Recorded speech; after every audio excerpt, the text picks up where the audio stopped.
any excuses, of course not. But I'm just, to frame one's mind frame that this is a loss. Like they could smile. Sheena could say, it's all going to be okay. It probably will all be okay.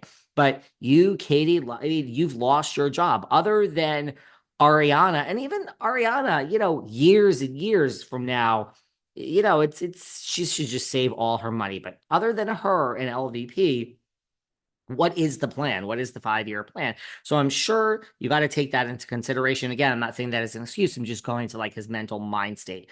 But again, it seems James does these things when he is stressed out. So there is where we are. I find Allie's statements and what's going on to be the most confusing. I'm not victim shaming. I'm not blaming anything on Allie. It's almost like, look, I don't believe in witch hunts, right? So, like, although I did jump on the Erica bandwagon in the beginning, I certainly have backtracked that immensely. But, everyone's coming for Erica. Well, Erica survived, so I don't like the witch hunt that we have here in America, that we love you until we don't, and then you're, tomorrow's target. So there's that, but you can't ignore everything that has happened in the past with Kristen and Rachel Leviss. So it's almost like, do I think this happened? I do.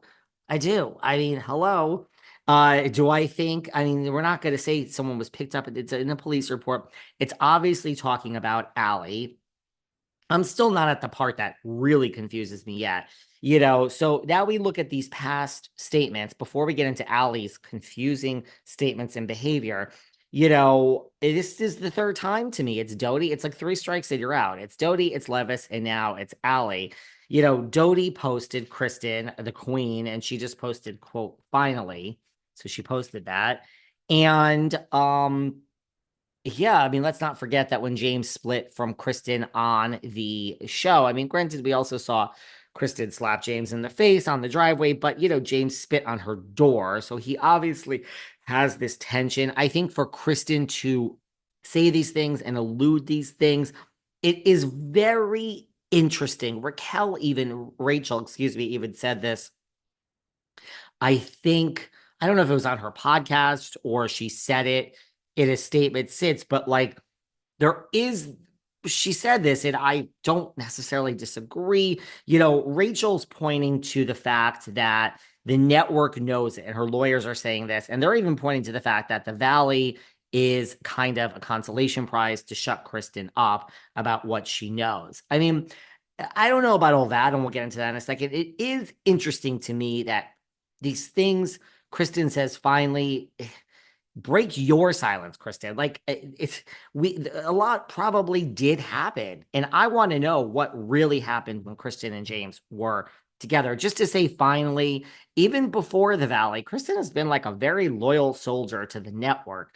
It's like, I don't think Doute's really spoken out. Leviss has. But there's more there. I think there's more behind the Kristen Doute stone, because we saw the spitting on the door. We heard about all this. She implied this at the time. She alludes to it. She says it, but I think Kristen, who doesn't hold back, and what have I done to you? Bring me a Pinot Grigio and suck a dick, and all this drama with Kristen, and she's sleeping with Jax, and fighting back against Stassi. All of a sudden, I think there's more there with Kristen. I want to hear from Kristen. I don't believe it's just like finally. No, tell us more, girl. Come on.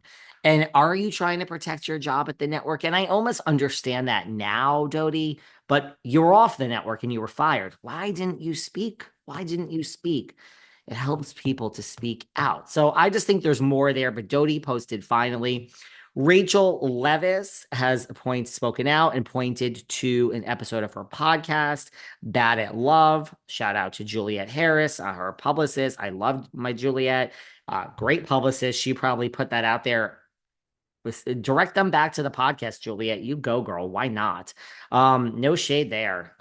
Do it. And so Rachel, in addition to that, has posted a lot of stuff on her Instagram talking about different types of abuse. It's not just physical abuse, mental abuse, and not even just relating to James, just like, that is part of what her Rachel Goes Rogue podcast was about. It was about helping people and, talking about it. So she details the different types of abuse, mental and physical, and, mental anguish.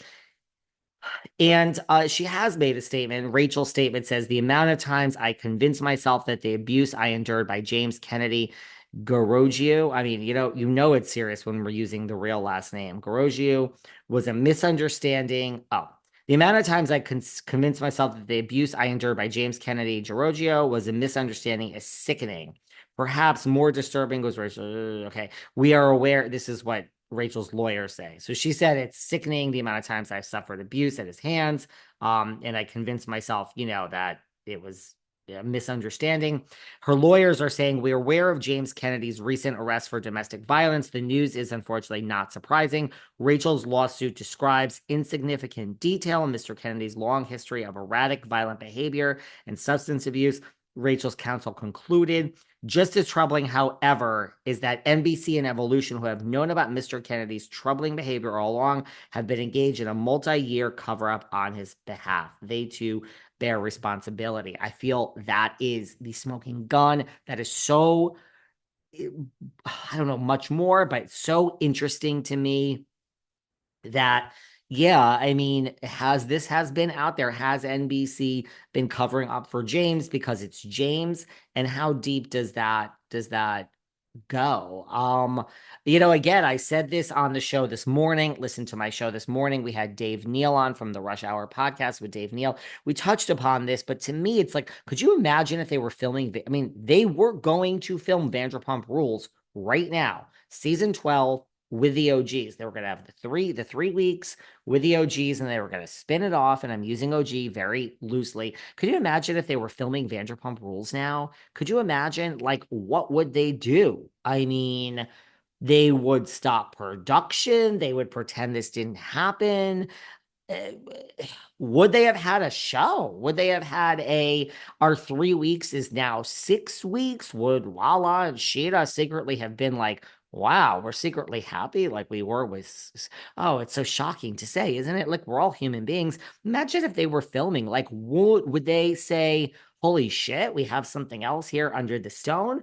And 3 weeks just became 6 weeks? Because, I mean, they would be filming presumably right now.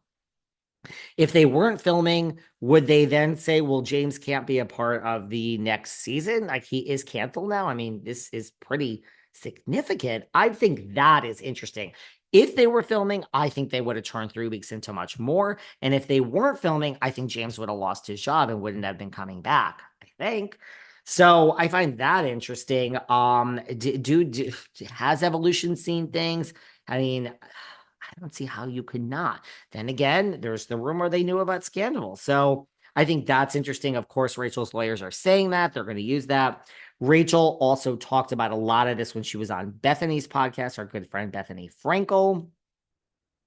That basically Rachel said on Bethany's Frankel that she thinks that she's always seen violence in James. And she too said, what is the deal with Doute? And basically also said, now she gets the Valley. I don't know about that. I mean,